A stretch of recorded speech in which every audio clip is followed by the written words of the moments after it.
midnight. Happy May Day, International Workers' Day. Yay! On a very personal note, today, May Day, is the 17th anniversary of when I first started this job. Yes, I was like 5 when I started. So, 70th anniversary? oh no! Please, God forbid. Okay. By then, we'll be driving taxis to the moon. But you still look young. Thank you. He just saved all of you. Okay, great. How many of you were at the April TLC public hearing? Give yourself a round of applause. All right. Did we rock that place or what? Yeah. We took over. We dominated that place. I mean, out on the streets, in the hallway, in the elevators, upstairs in the hallway, and then in the side room, which fit 50 people, and then in the main hall where the meeting takes place. I mean, the entire place, we had managed to surround it and just drown it out with our voices and our demands. It was, we're so proud of you guys. It was amazing. And all those who missed it, they're going to be there for the next one. So, well, those of you who were there know what happened. So, you know, the TLC has proposed these rules, right? Basically, as the TLC chairman said that day, after we had our historic victory last year in July, you know, the best fare raise for drivers in the history of this industry, of course, the garages and the brokers couldn't sit and just let it be. They started filing lawsuits, and so the TLC entered into a settlement with the Garages Association that if they dropped the lawsuit, the chairman agreed to propose these new rules. And, you know, it's a 12-point program. Now, those of you who have access to the internet on our website, www.nytwa.org, you can see the list, the details of each of the 12 rules and our opposition statement. But I will just point out some of the main ones to you. So, of course, one biggie is that the garages want to be able to charge garage drivers for repairs. Now, that could be that you're parked and somebody sideswipes the car. It could be a crash. And, you know, it could be anywhere in the hundreds of dollars to tens of thousands of dollars. We already know somebody who got a bill for $11,000. Now, garage drivers pay the highest lease in the industry. And for 40 years of leasing, that lease has always included the maintenance, service, and repairs of that vehicle when you lease from the garage. Because as part of the fare raise, they did not get the lease cap increase that they wanted by the number, they're now trying to squeeze it out of us, you know, by hook or by crook. We're not going to let that happen. No. So they want garage drivers pay for repairs. And they basically want every garage driver to pay for 7 shifts. As you know, historically in this industry, for like the past, you know, like 25, you know, almost 30 years, what the rate when you're a weekly driver was always lower than when you're a daily driver, right? Because it is humanly impossible for somebody to work 12 hours a day, 7 days of the week, you know, 12 months of the year. And of course, when you are working for a garage and because the daily lease cap is set for a 12-hour shift, you know, if you have to pay it every day of the week, it is working 12 hours every day, you know, which is cruel to the human being. And so before, we used to have a different weekly rate. In 2004, because the garages did not like, they feel they did not get enough of a lease increase, they said overnight, no more weekly lease, and we're gonna only charge you by the day. Even though the drivers were still working a weekly shift, which means they were giving steady service to, 500,000 people every single day in the city of New York. And, it's also because of that steady service. I don't know how many of you saw this in the New York Times a couple of months ago. We have had a record low of the number of complaints filed against drivers historically in this industry because of this generation of drivers. Yeah. That's a tremendous thing. Think about it. They make it so easy. They practically pay you to go and file a complaint against a driver. So imagine if even after all of that, it's a record low. So, what they now wanted, so last year, because after 2004 to 2012, we no longer had the right to a weekly lease, as part of the last fare raise negotiation, what the city agreed to was that the weekly lease would be equal to the 6 busiest shifts of the week, right? And now what the garages are saying is they're going back to the rules. They want to change that. And so they're saying that if you, if you don't pay for the week up front, you don't control that. They control that, right? Yeah. Even if you want to say to them, okay, I'll pay you the whole week in advance. If they say no, what can you do about it? We don't have any rights in that right now. Secondly, if you change shift at a place, either at the garage or a place to which the garage agrees with you, and 3, if you don't drive the 7th shift, then so only for those 3 things they can charge you the daily rate, and including the 7th shift. Well, it's very easy for them to control it that everybody is in this situation. And so there's no real protection for us. Basically, with very sophisticated legal language, what the message they're giving is that every garage driver would have to pay for 7 shifts.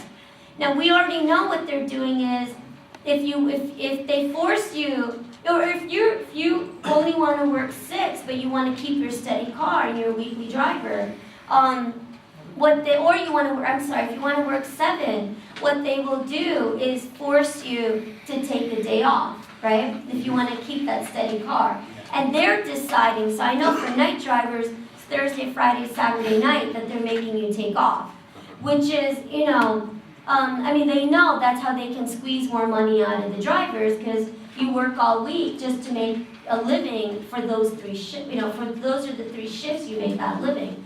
So anyway, we know they're playing a lot of tricks, and what they're basically trying to do is now legalize all of those tricks. Also, this is for every lease driver. They want to, last year, right, the lease went up by $10, but we no longer had to pay the 5% per transaction. So now what they want is a rule that every 6 months, they will review the credit card usage. And whatever the average fare is, they will multiply it by 5%. And so if that equals like $12, then they want to raise the $10 up to $12.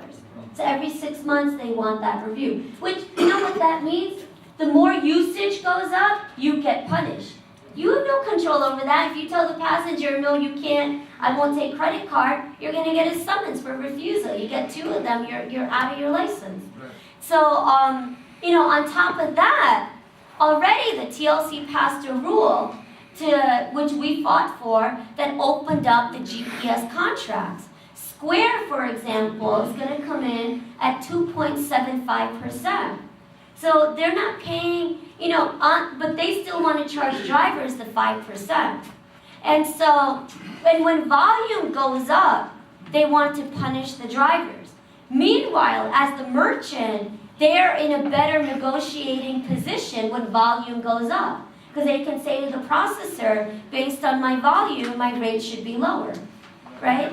So they want to, like in everything else, they want drivers to bear the burdens and take the risks, and they want to privatize the profits and the benefits.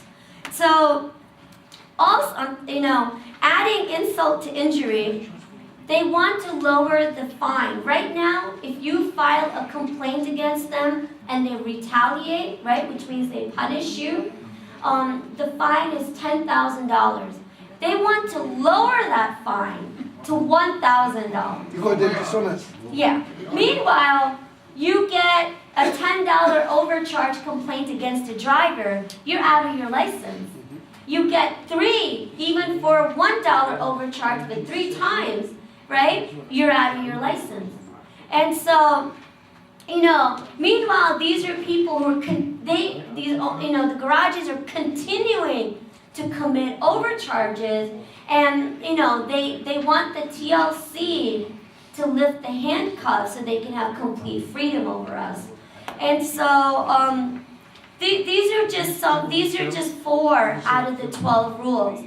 But so at that public hearing, now there's 9 commissioners, 4 from the mayor, 1 from each of the boroughs. But the Bronx commissioner, because he's now an assemblyman, that seat is open. So there right now are 8 commissioners. Out of the 8 commissioners, the chairman is proposing this based on their settlement. He's got to vote in favor. But what we saw happening really brilliantly at that public hearing, right, is that the other commissioners were raising a lot of questions and objections. And you could see that we were shifting the opinion and the balance. So, and remember, these are commissioners who voted with really positive, heartfelt statements for a raise to go entirely to the drivers last year when they voted on it. So they understand, if they don't want to, give it with one hand and take it away with the other. And that's what these rules would do. So I think we have a lot of momentum to win this fight. It's not a solid commission. It's not a consolidated opinion. So we can still get the votes on our side. So now, tonight, we want to talk about how we're going to win. They didn't vote at that April hearing. They were supposed to, but they did not vote. The vote is now scheduled for May 16th. Probably there will not be it's a public hearing, but probably they will not take public testimony. But of course, we're going to be there with our signs and, our own presence, which is going to speak as our words on that day. But before that day, we've got 2 weeks to make sure that our message is heard loud and clear. And I believe we have very good momentum to defeat these rules or even to get them changed that would actually even be for our betterment. For example, on the credit cards, look, charging 5% per transaction is not going to work for us. Okay? Including it in the lease, which would mean it only goes up when the fare goes up, the garages are saying it's not going to work for them, even though they're still making mega profits. So fine, set us free, set themselves free. Let us choose our own direct merchant account holder. Right now, by TLC regulation, only if you are an owner driver, so you're the medallion owner, you can contract directly with the vendor, the processor. But when you're a lease driver, you are forced to allow the garage or the broker to be your merchant account holder. And then, so for that service, they charge you 5%. So, in reality. So basically on one transaction, could be $8 whatever transaction, you're paying to 3 different companies. You're paying to the vendor's bank, you're paying to the vendor, and then you're paying to the garage or the broker. So our position is, if it's not working, then let it go. Create something new. Let us be our own merchant account holder or choose our own merchant account holder, which means drivers will not be paying the 5% anymore. It'll be closer to between 2.75 or maybe even 2.5, up to maximum 3.5, which is even what today's vendors they've been charging. So there's actually an opportunity here, brothers and sisters, not just to defeat this attack on us and send a very strong signal that they cannot steal our raise. We fought hard for that victory. Drivers struggled 8 long years for that raise and have earned every single dollar of it, and we are not going to let anybody steal that away from us. We have to send that message loud and clear to them, and we have to send a message back to the garages that they may have fancy lawyers, right, that are going to go to court. We defeated them last year politically. We defeated them in the courts. They're now trying to use the courts to get back into the game politically. We will defeat them again and send that message to them that no matter what they throw at us, we are not going to get tired. We're not going to get hopeless. We're not going to be divided. We're only going to get more determined and better organized and more united and continue to fight. So, here is what we want to do. Okay, Thursday, May 16th is the TLC hearing and the vote. Before that vote, on Tuesday, May 14th, how many of you would like to fill up Beaver Street with hundreds and hundreds of taxi drivers? Yep. Raise your hand. Very well. Okay, this is a holiday, right? May Day. So here's the holiday gift to all of you great night drivers. Usually we have these hearings and we ask you to make a huge sacrifice and come at 10 in the morning. Well, this time, the demonstration is going to be at Tuesday at 2 in the afternoon. Now, tell me, there is no night driver who can have an excuse to say they cannot come downtown at 2 in the afternoon on a Tuesday. Am I right? Yes. Okay. So, we've got these flyers. Okay? What we need to do, we have got to organize. In these next 2 weeks, we need to spread 10,000 of these flyers. We want to see them at the airports, at the garages, at the shift changes, the gas stations, the restaurants, the mosques, the gurdwaras, the churches, the temples, everywhere. You see a driver, you're at a red light. I mean, come on. How much time can you spend just looking at the light to turn? You're at a red light, roll down that window. You remember how we organized our strike in 2007? Yes. It was because every single driver was organizing each other. Okay? We have to do that in the next 2 weeks. We need to make a big, proud, loud showing of unity. We're going to invite city council members to come and give speeches. We're going to invite the TLC commissioners to come and listen to us. It's the people's hearing. That's what this demonstration is.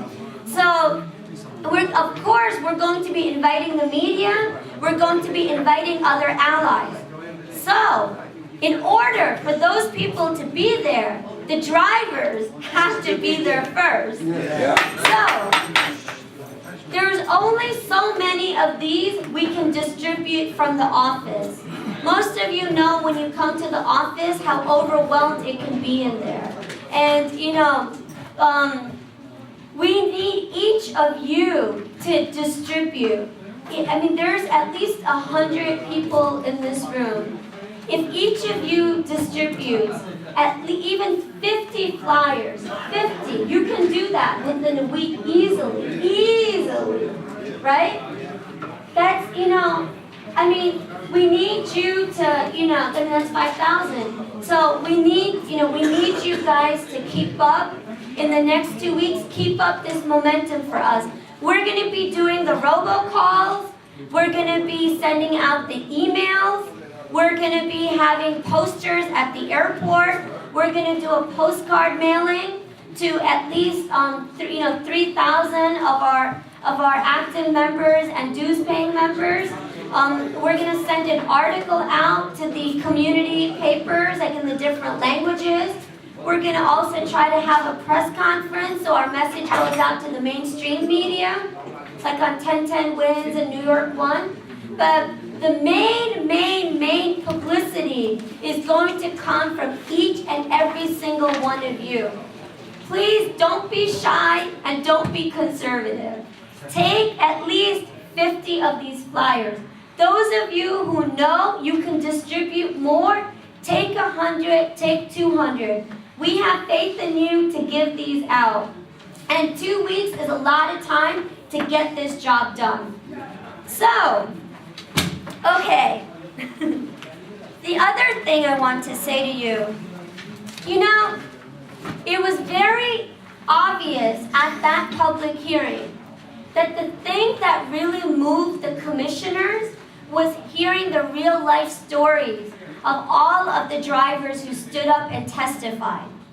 That's right. And so one of the things we're going to be doing, like beginning tonight, even if people don't, we want to encourage people to file complaints. Some of you have done it, some more of you have come forward. Keep coming forward. You can see Ryan in the back. Or any of our colleagues in the back. Sophia's back there. Victor, Samir, they're all back there. Asim is here. Javed is here. Biju, Bill, Beresford, Jarrington. You can see any of us file these complaints. And you'll work closely with Ryan to do that. Secondly, we want you to just give us the numbers. You don't even have to give us your name. We want to start on these posters. We have one in the back over there. We want to list the name of the garage or the broker, the shift, and how much they are charging. Let us just start collecting that information. We're going to be doing that at the airports as well. And we're going to bring those posters at the public hearing and at the demonstration to hold it up to the media. We're going to take photos of it and send it out to all the commissioners. And we're going to be making a small, short survey with some questions about the lease.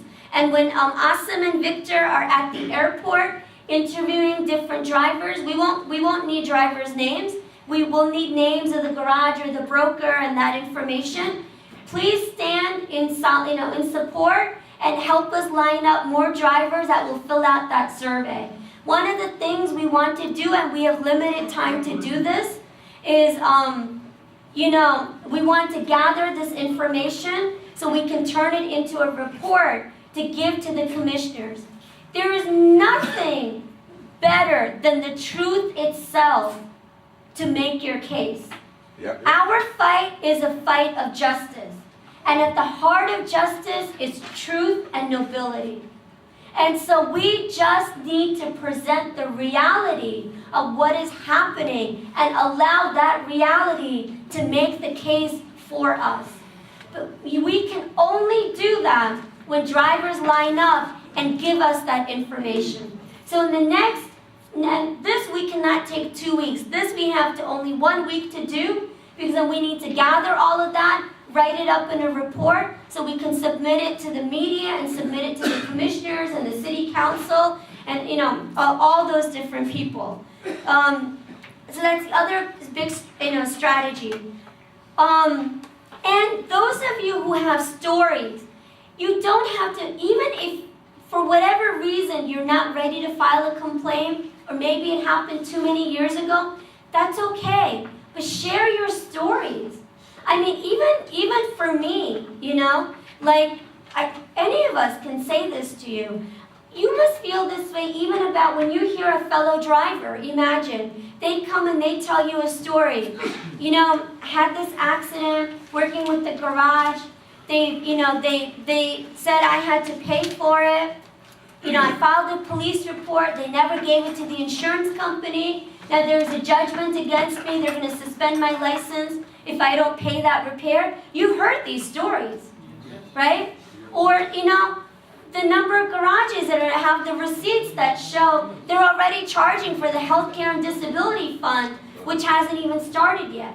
Whatever it is, you know, or the stories about why you cannot humanly work 7 shifts, you know, or what it means to work as a weekly steady driver.